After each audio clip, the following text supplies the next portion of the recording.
Hey, um, last night I found out that my dad, 82 years old, um, passed away, stepped out of this life into the next. And just wanted to share a little bit with you here on Dad Academy about this process. In my vocation as a pastor, I've had the privilege of walking with a number of men through this process, which often catches guys off guard when their dad passes. For me, I'm grateful. We've had a full, long life together, and I really honor him with this tribute today. I'm so grateful to have been loved by him and to join with my brother, 18 months younger than me, my sister, 6 years younger than me, in honoring him for the father that he's been. But to the audience of Dad Academy, I want to share with you some things that I'm learning in this process, but some things that I at least had the advantage of being prepared for that most guys aren't. In Dad Academy, we learn about lots of rites of passages for our children, how to help them know when they're moving from one stage to another.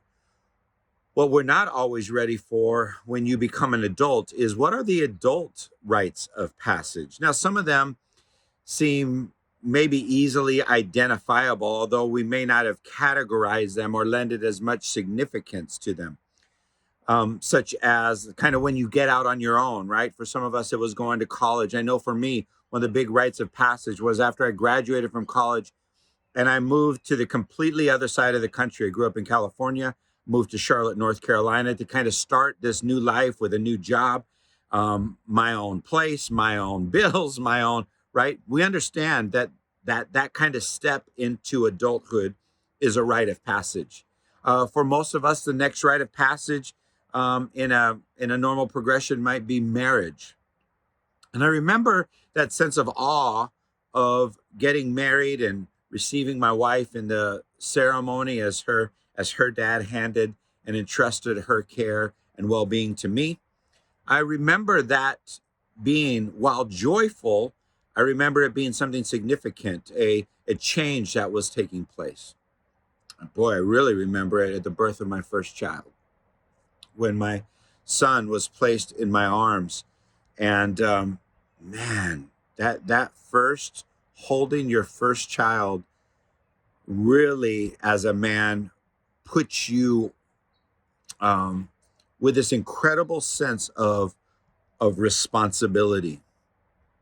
And I think because there's so much distance between those stages and the next stages, we're not often prepared for this kind of final rite of passage as a man, which I'm just going to be call it, I don't know, the passing of the patriarch mantle, or the passing of the patriarchy.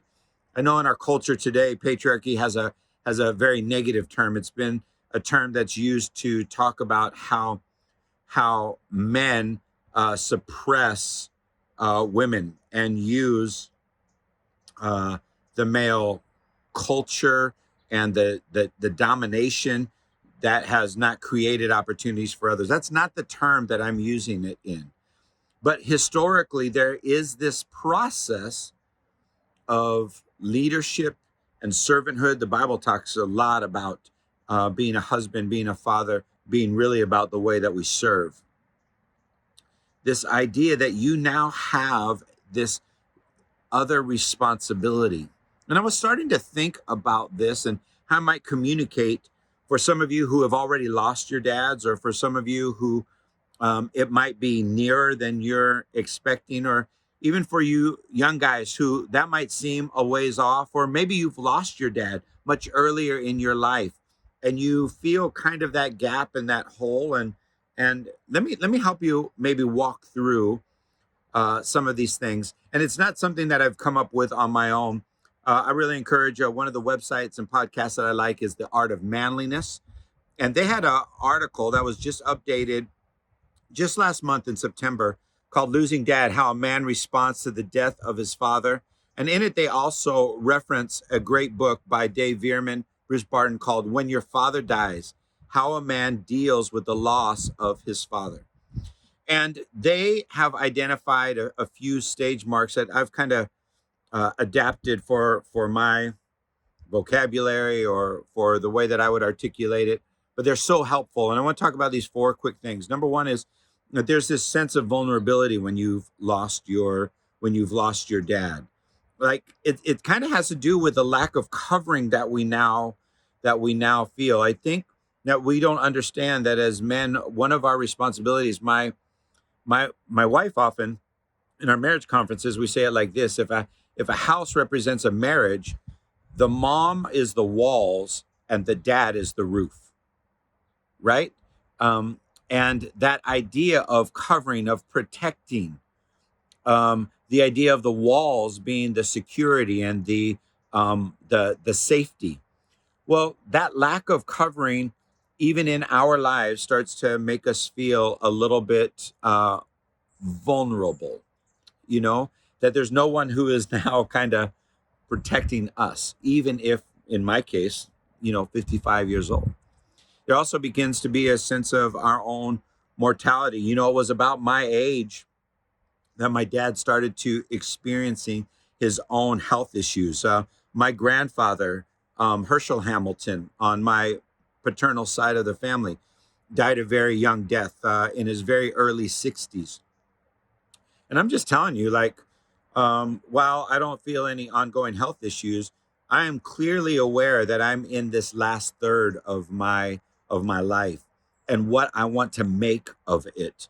But I'm also got to be conscious that, I don't always get to determine those things.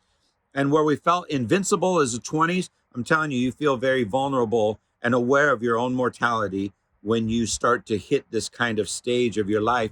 And losing your dad just exposes it some more. Another thing that I love the terminology that they use is that you lose your audience. Not all of us have had great relationships with our dad, but I will tell you, my dad has been my greatest fan my entire life. We talk 2 or 3 times a week because we're in a similar vocation. We get to talk shop. We've got to share a lot of common experiences, and nobody has been a bigger cheerleader for me than my dad. And we wonder, because men are so in need of affirmation, because men are such in need of respect, that we begin to feel that hole. But the great thing is that we also begin to consider our legacy, that we understand that we're beginning to live for something more. And this whole idea of values that we talk about in Dad Academy, many of those things are things that have been incarnated in me from watching my dad and my mom, the things that were important to them, from the modeling that they offered to me, and the same things that you'll do for your children. And I have begun to, one of the factors in Dad Academy is helping us think through what our practical legacy is going to be. I'm telling you what, Dr. Jack Hamilton leaves a legacy of servanthood, of faith, of love, of affirmation, of investment, not only into my life, but in my brother, my sister, our spouses, our children, and in the privilege that he had the ability to serve throughout his life in the countless hundreds of others. The greatest legacy is when people begin to reply back to you about the investment that your father made in their life, the difference that he made in their life. And I'm committed to make those same kinds of differences in my family's life and in your life. And I'm just telling you, guys, you are made for this kind of transition. This is the privilege and the responsibility of manhood, to provide a covering, to provide protection, to provide encouragement. And when that last relationship has been stripped, please understand the importance of your engagement and investment into those that have been entrusted to your life that now you serve as a patriarch. Looking forward to kind of gearing back up on our social media here at Dad Academy. Please pray for me and my family as we've walked through. Last week we spent a week caring for him in hospice. We have the arrangements for the memorial and things like this that are coming up in the next week. And I would imagine that after Thanksgiving, we'll get back onto a regular schedule of trying to provide resources and encouragement to you as men and as dads.